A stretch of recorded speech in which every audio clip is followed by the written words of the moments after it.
Hi, I'm Florian Schaub, Hi, I'm Lorrie. and we're going to be talking today about how to ineffectively convey privacy choices with icons and link text. So privacy policies, we know, are lengthy, full of jargon, they're very abstract, so people tend not to read them. And privacy choices, unfortunately, are not much better. They're difficult to find, they're often spread across services with often inconsistent options. So consumers really struggle with finding information about privacy and data practices as well as choices available to them. One direction that has been suggested is that we could use icons. In general, icons are great to guide attention to hazards as well as available options. They communicate concepts concisely. They can be language and culture independent. And they also help us with recognition. So if we see an icon again in a different context, it helps us understand what that function behind the icon might be. For privacy icons, there's hope that it works similarly, that we can draw attentions to certain features, such as choices, communicate privacy concepts, and help consumers identify data practices and privacy choices more readily through visual representations. And we're seeing in recent regulation kind of an increasing encouragement of icons. So in the GDPR, there's a mention of the possibility of using icons to communicate data practices. Similarly, the CCPA mentions icons for the do not sell opt-out. However, the history of privacy icons is somewhat checkered. And I'm going to show a couple of examples, and I don't mean to throw any of these projects under the bus. What I want you to get across is that designing privacy icons is hard. So what you're seeing here are icons that were proposed in 2011 by a team from Mozilla. I'm just going to give you a second to see if you can interpret each of these icons and what they stand for. Okay, so maybe you got that the first one probably has to do something with retention, right? Like looks like a calendar, 3 months worth is stored indefinitely. Second one, third-party use. Okay, maybe. If you know what it means, it might be clearer. The third one, data shared with ad networks. It's not clear to me that a megaphone is necessarily understood as standing for ad networks. And the same for the last one. Here's another example of privacy icons. There's a plugin released by Disconnect in 2014. And basically when you would go to websites, or at least some websites, it would show these icons in different colors. Again, I'll give you a short second to see if you can guess these icons. Okay, and here are their meanings from top to bottom, from left to right. So the first one, expected use, it's actually based on the Mozilla icon. But then these 4 bubbles are expected collection. So are there actually other parties collecting data on that website? The location icon, okay, that's maybe familiar. The retention period, again, the calendar leaf. The little dancing person has to do with children privacy and whether COPPA is addressed. DNT, okay, that speaks for itself if you still know what do not track is. The lock, okay, secure communication to the server. That little heart is whether the site was affected by the Heartbleed SSL bug. And then is it trustee certified? Here's another example of a privacy-related icon. Do you know what it stands for? It's the DAA Ad Choices icon. You can click on it to opt out of seeing targeted advertising. However, in a study that Lorrie and colleagues conducted, when people were shown this icon, what they thought would happen if they clicked on it is that they would actually see more ads, or that they could buy ads on the page. Or the couple thought, okay, maybe there are opt-outs for tailored apps, but most people were quite confused by this icon. And there are many more examples of studies that have focused on icons. All of these are great, but we don't have the time today to talk about them. So what I want you to take away from this is that icon design for privacy can be really, really difficult, in particular when we're trying to communicate complex and abstract data practices in a visual format. What we're focusing on today, though, is how can we indicate the presence of a privacy choice through an icon and do that in a way that is not confusing to people and actually gets people to understand what happens when they click. And to talk about this, I'm handing it now over to Lorrie. The California Consumer Privacy Act, or CCPA, requires that websites place a link that says, "Do not sell my personal information." Optionally, they can also include a button or a logo. But the regulation doesn't have any indication as to what this button or logo should look like. So we decided to help out the state of California and try to come up with some good designs and evaluate them. our icon development and evaluation was a 7-step process. We started by coming up with lots of different ideas for icons. We narrowed it down and we did a preliminary icon evaluation with users. Then we refined the most promising icons and we ran another test with users on the refined icons. Then we came up with a whole bunch of different link texts. We ran another test with users on the link texts, and then we took the most promising link texts and the most promising icons, and we tested them together in a combined evaluation. So this is what our ideation step looked like. We focused on 3 concepts. We looked for ways to represent the concepts of choice and consent, the concept of opting out, and the concept of do not sell. You can see we involved a number of our colleagues in this process, and we came up with lots of very rough sketches, clustered them, and came up with a whole bunch of different ideas. We then gave those ideas to some designers and had them refine the ideas. So here are some of our favorite ideas related to choice and consent. You can see we've used check marks and X's. We also had some ideas related to opting out. Here we have the concept of taking something out of a box or taking something out of a hole or a folder. We also refined a bunch of ideas related to do not sell. You can see we used a $sign to represent selling. We used a slash and a stop sign and a do not enter sign to represent do not sell. And we also had one that looked like an ID card to represent personal information. We also decided to test the Digital Advertising Alliance's privacy rights icon, which they put out there and said could be used for this purpose with the CCPA. We did our first icon evaluation. We recruited 240 participants on the Mechanical Turk crowdsourcing service. We tested 12 icons. Half of our participants saw those icons with the phrase, "Do not sell my personal information," and half of them saw the icons standing alone without that tagline. For each participant, we showed them one icon, and then we asked them what they thought the icon means and what would happen if you click on it. Then we displayed all 12 icons, and we asked them to tell us which one they thought best conveyed "do not sell my personal information," and which one they thought best conveyed privacy choices. So the first thing we saw from our results was that the icons were really difficult to interpret without words. But we saw that there were some promising ideas here. When we asked which best conveys choices about personal information, participants liked this stylized toggle that had a check and an X in something that looks sort of like a toggle button. When we asked them which best conveys "do not sell my personal information," the one that participants most preferred was the $sign with the slash. However, they also told us that it tended to convey concepts like payments as well. Participants were mostly confused by our opt-out icons. They didn't understand what we were trying to go for here with removing something from the box or the folder. And we found that most people didn't recognize the stop sign, perhaps because it was black and not red.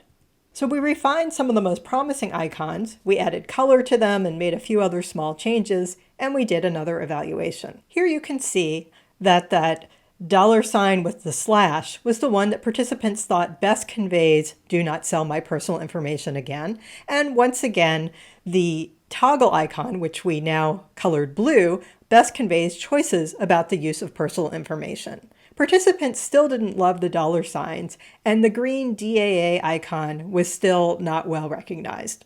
We dug down a little bit to see what people thought these icons meant when we didn't show them the tagline.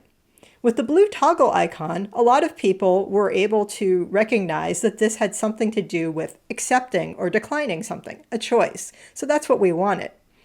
With the $, most people were not understanding what it was actually about. They thought it had something to do with something being free or requiring no money or cash not being accepted. And the DAA icon, people thought it had to do with more information. They saw that I, or they focused on the triangle and thought it was a button for an audio or a video player. So this wasn't very successful. Then we moved on to tagline ideation. So we started with the two taglines that are in the CCPA regulation: do not sell my personal information and do not sell my info. And then we came up with some variations on those that were shorter: don't sell my info, do not sell, don't sell. And then we added choices, options, and opt-outs. And then we decided to try the word privacy. So privacy choices, privacy options, privacy opt-outs. And then we decided to try personal information, or personal info to be shorter. Personal info choices, options, and opt-outs. And then finally, we decided to try do not sell my info choices and do not sell my info options. So we ran another mechanical Turk test, this time with 540 participants. And what we found is the taglines that had the word sell in them were often misunderstood unless it came with the word personal information or info. We found that do not sell my personal information and do not sell my info, which were in the CCPA, conveyed narrow choice effectively, but they didn't convey more general privacy choices. We found that options and choices were more effective than the word opt-outs. And so from all of these taglines, in addition to the CCPA taglines, the most promising new taglines were privacy choices, privacy options, and personal info choices. So then we moved on to our combination testing. Here we ran a mechanical Turk study with over 1,400 participants, and we tested the 3 most promising icons along with the 5 most promising taglines, as well as no tagline. So there were a total of 23 combinations that we tested. We did this test in the context of a fictitious shoe retailer, which you can see here. We had this nice shoe store website, and then there were lots of links, typical of what you find at the bottom of the website. And one of the links was do not sell my personal information with an icon. Each participant saw one of these taglines and one of these icons. Some participants saw a tagline only without an icon, or an icon only without a tagline. Here, when we looked at what participants thought these taglines and icons meant, we still saw a lot of misconceptions. People who saw personal info choices thought that personal info referred to things like shoe size, site settings, payment methods, because it was a shoe store. People who saw the $$ icon sometimes suggested that it was related to payment options and encrypted payments. And occasionally, but not very often, people who saw the toggle icon thought that it was a real toggle that you could click on and toggle between states. We found that without the taglines, none of the icons were very good, and the $$ was particularly bad. We also found that if we just gave people the taglines on their own, the icons didn't actually have much impact on their interpretation. However, we think that the icons are still useful because they can help draw people's attention to the tagline. So we made some recommendations to the California Office of the Attorney General. We recommended that the best thing to do would be to adopt this blue stylized toggle icon with the phrase privacy options. This would allow consumers to look for one button on a website for all of their privacy options. They could find their do not sell choices, but they could find all of the other privacy options there as well. And this would prevent the proliferation of buttons on the bottom of websites. However, since the CCPA actually requires the phrase do not sell my personal information, that would also be an option, and that would comply with the CCPA as written. Once again, here is the icon that we recommended. And actually, a few days after we submitted our report to the California Office of the Attorney General, they came out with their revised proposed regulations. And they included this red toggle icon. And you can see it's kind of similar to what we proposed, but it's red, and it looks a bit more like an actual toggle switch that you might find, for example, on an iPhone. We thought that this had the potential to confuse people who might be even more likely to think that they could actually click on it and toggle with it. And a lot of other people had the same speculation that we did. There were a lot of messages on Twitter with people who were fairly critical of this new proposed red toggle icon. Some of these people are actually pretty well known in the security and privacy community. So we ran another study.